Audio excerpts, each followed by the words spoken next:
Hi, welcome landlords. So this next video is going to be about, you know, moving towards doing work. So let's say we got our mindset stuff on lock and we know what we want. So now we need to make sure the work that we do is taking us in the right direction, right? So I put together something I call the ABCs of self-service management because I'll elaborate on that later. Right now, I just want to focus on the ABCs: automate, balance, control. Maybe it'll help you look at automate as automatic, balance as believe, and control as like commitment. So, automate, balance, control, automatic, belief, commitment. So, that's kind of like the basic formula, the basic building blocks that we can use. You ever hear that saying, what you do for one thing is how you do everything, or whatever that saying is? Did I write it down somewhere? Over time, how you do one thing is how you do everything. Whatever. It's a fractal concept following the ABCs, this triangle, four delta, the forever difference, and we want real freedom. So if we keep this ABC concept, and let's say this white triangle is one problem, we tackle that problem following this premise.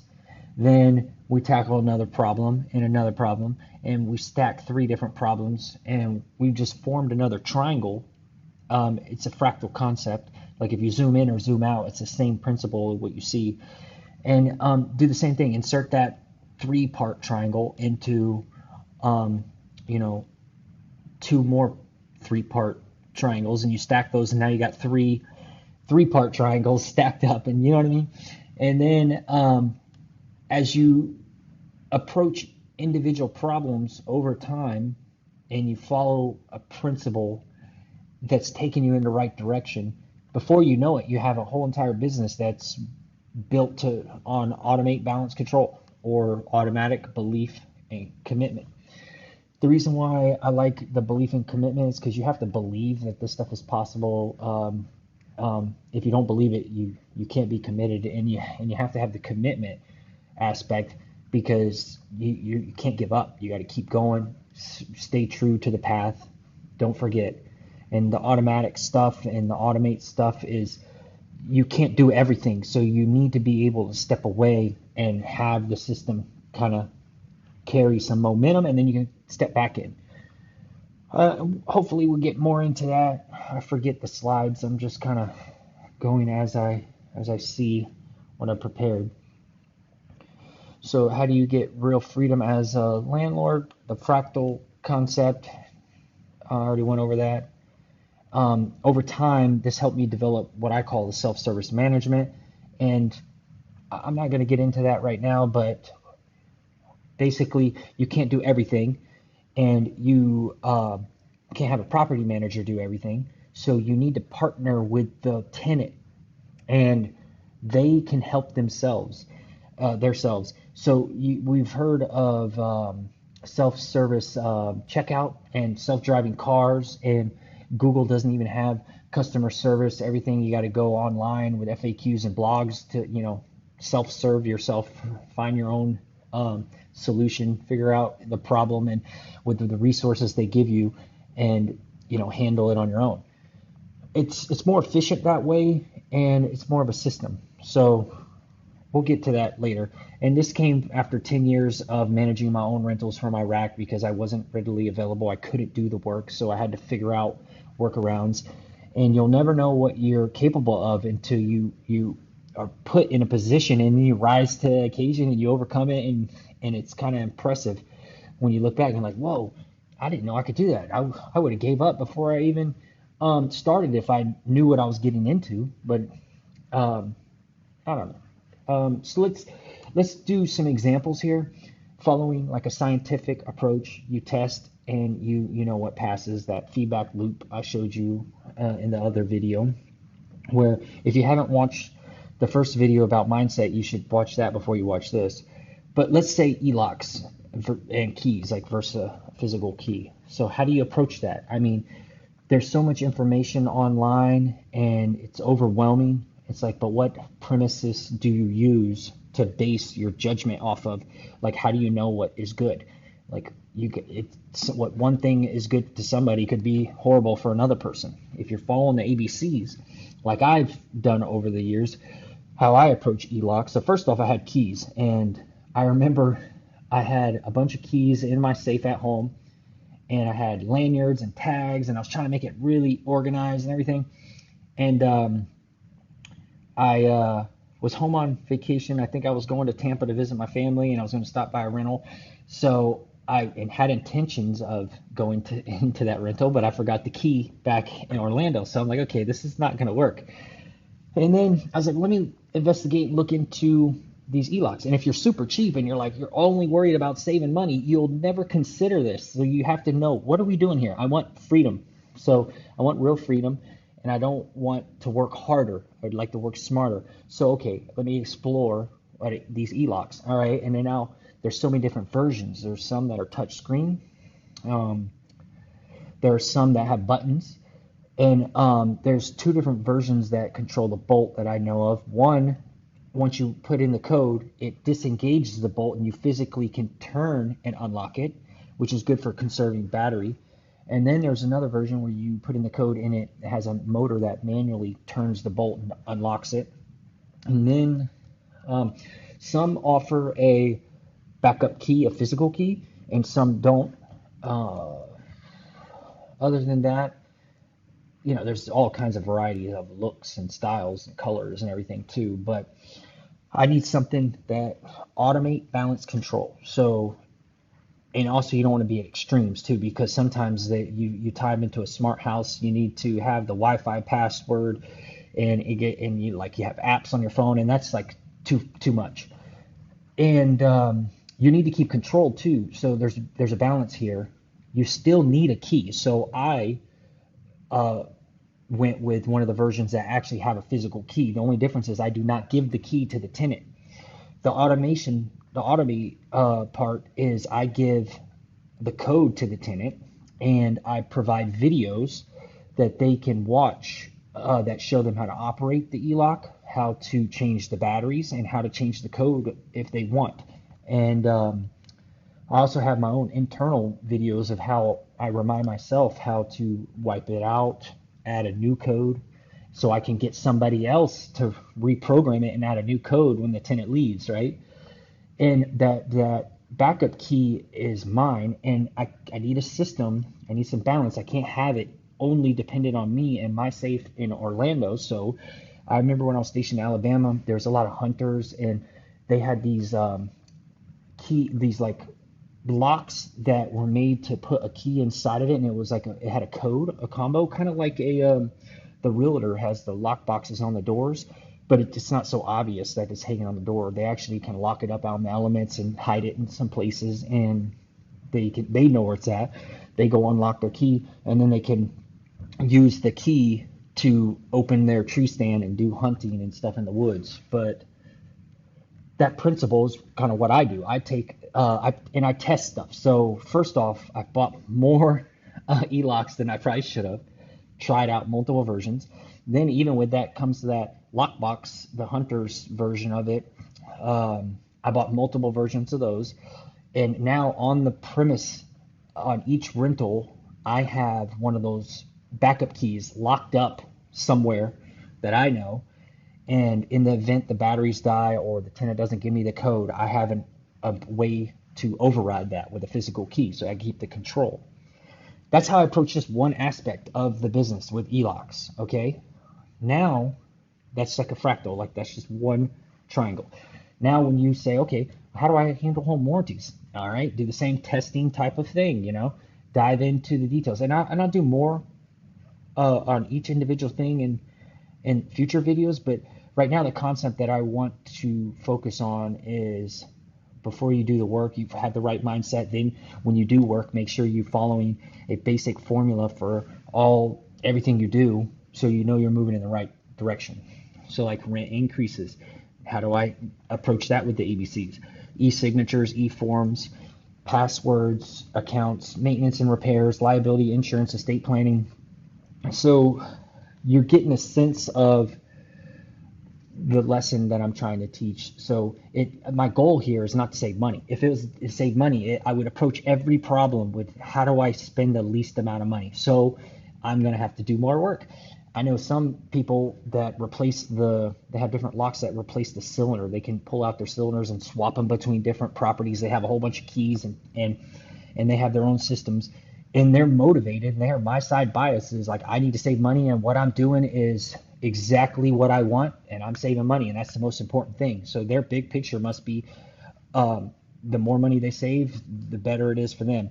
That's not my style. I want more freedom. So the more freedom I get out of this, that's the better situation for me. Um, and the testing that passed, yeah, so on. Okay, let's move on. What's self-service management? This is getting me more towards, you know, ultimately the idea of having the rental properties kind of, maintain themselves, and it's an experiment. I gotta figure this out along the way, but one thing I have learned over the years is avoid the extremes. So you don't want a landlord that does everything. The business is built on their back and their back alone. So if anything happens to them, they're gone, they're out of the picture. The whole thing collapses. You've probably heard of situations where real estate investors are talking about how they got a good deal and they bought some properties from some kids that their father was an investor, and they had a bunch of rental properties. Right when he passed away, the kids want to sell everything. Because it was dependent on that one person. Maybe it was too complex for them. All the kids had their own life ambitions and all this stuff, and it wasn't set up to outlive him. It wasn't set up to be ran efficiently and simple, where maybe it was handed over. It was part of a trust and everything, handed over to a law firm and say, hey, you maintain this and this is how you do it. And unfortunately, it was just all it dissolved and everything, and now the kids have lump sums. And what happens with big lump sums of money? They find a way to get spent. Like, money disappears when you have it if you're not careful. It's better to put your money to work.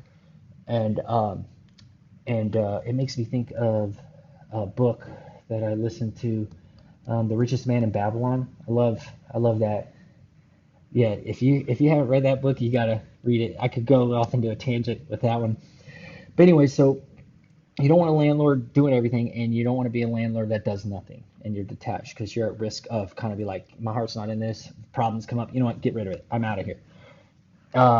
So that's the ABCs, the balance and the pendulum here. Like, if it's weighted too far down, it touches the ground on one side.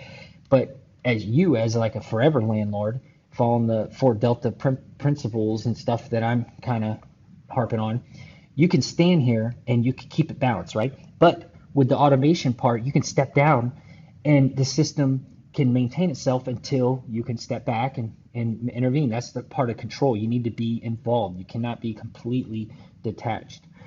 And what do I got here? I got 3 examples that I think are about balance, I think. So this guy, George Washington Carver, I listened to a YouTube video on this guy, and the peanut. Yeah, I think I'll include the link below so you guys could listen to it or watch it on YouTube if you're interested. It's pretty interesting. And this guy had a big purpose in life. He was accredited for crop rotations in the South. They used to grow a lot of cotton, and he was a scientist, and he did experiments and everything. And he was trying to convince everybody, hey, it's smarter to have balance with our soil if we grow cotton and then enrich the cotton with growing peanuts, and then harvest the peanuts and then put the cotton back, and it's better, it's more sustainable, it's kind of like more of a long-term type of strategy. Well, people didn't want to hear it, so he took matters in his own hands. He used to pray to God and ask for wisdom, and he believed the answers were out there. He did not give up when it was hard, and he was fighting against all odds. The guy took action. He was focused, no excuses, and I really respect this dude and his story. And look at the good he did for society and everything. He invented a whole bunch of stuff for peanuts, and everybody knows about peanut butter. It's like the best, right? Anyways, it goes back to the mindset, believing in something big in yourself, being committed. So I said automate, balance, control. It's automatic belief and commitment. kind of like that's where this relates with this guy, and I respect this dude. It's inspiring to me. The founder for I watched the movie called The Founder, and there was one principle, one lesson or something that I wanted to talk about. I'll probably put a link or something to remind you guys because you guys probably should watch this movie. Um, the In the beginning, it was a drive-in restaurant, right? And back then, everybody was doing it. They had this big, expansive menu. They had people skating to the window and serving people at the car. They had like benches and all this stuff, and like riffraff would hang out. And what these guys did, the McDonald brothers, they're like, you know what? They were struggling and they did not give up and they're about to go under. So they did something radical. They threw out everything that didn't matter. They realized that the only three things that really made money that people wanted was the burgers, the fries, and the soft drinks. So they were unorthodox where they just got rid of everything. They got rid of the parking spots. They didn't want people hanging around and eating food. They made people walk up to the window, get their food, and that was unheard of back then. It was like people were like, "Okay, where do we eat?" And they're like, "We don't want you to stay here. Leave, take your food, and go eat somewhere else." And it was served with paper bags and stuff instead of like a plate and like I don't know, a tray that you would kind of sit there and eat with. It was meant to be taken away, and they would like experiment with the kitchen design and which way was the best way to turn and the most efficient way to receive the order, and they were timing each other, trying to figure out how they could process orders faster. And it was like a machine, and it was like really awesome when you think about it. There's a lot of things that we end up doing in our life and in business that we think are important, but we get distracted, and when it comes down to it, it's not important. So you got to always keep focusing down what's important, what matters, and get rid of extra things that aren't helping progress, move you towards the cause. I hope that makes sense. I think that's why I put that here.